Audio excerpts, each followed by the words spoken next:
10 વર્ષથી બાકરોલને ગામમાંથી નગરપાલિકા છે. આજે સાહેબ 10 વર્ષ થઈ ગયા, પણ કોઈ બી નગરપાલિકા દ્વારા પાયાની સુવિધાઓ નથી આવી કે નવા રસ્તાઓ કે કશું જ નહીં, કે નવી ગ્રાન્ટો. ઓછામાં ઓછું કોઈ ગામ જ્યારે નગરપાલિકામાં સમાવેશ થતું હોય તો એનું ડેવલપમેન્ટ બીજા આજુબાજુના ગામ કરતાં તો સારું થવું જ જોઈએ.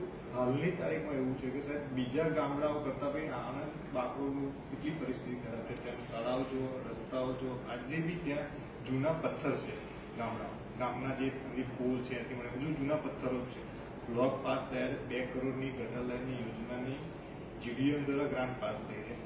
હાલની તારીખમાં વોર્ડ નંબર 7માં 6 મહિના પહેલા તૂટી ગયેલા રસ્તાઓ નવા થવા માંડ્યા છે.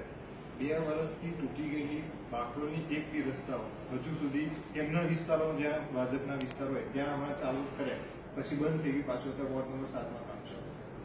તમને સાહેબ એક ખાલી આટો મારજો, જોગણી માતાથી ધોળકુવા થઈ અને પુરુષોત્તમનગર એક બાકરોવાળો રસ્તો જાય છે.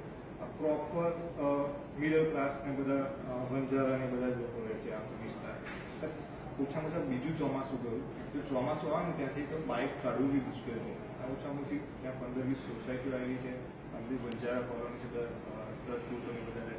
પણ પર્ટિક્યુલર ટાર્ગેટ બનાવીને સાહેબ આ વિસ્તારને ડેવલપ કરવાની ખાસી વાત રજૂઆત કરી છે. મેં બી અહીંયા 1-2 વખત અહીંયા લેટર મોકલાયા છે, પણ હજુ સુધી નહીં. એની માટે ગ્રાન્ટ બી પાસ થઈ ગઈ છે. આયોજનમાં મૂક્યું છે, બસ એ જ વાત, બીજી કઈ જ નહીં. તમે રસ્તો જો ને સાહેબ આખો ઉબડ ખાબડ થઈ ગયો છે. ચોમાસામાં તો નીકળવા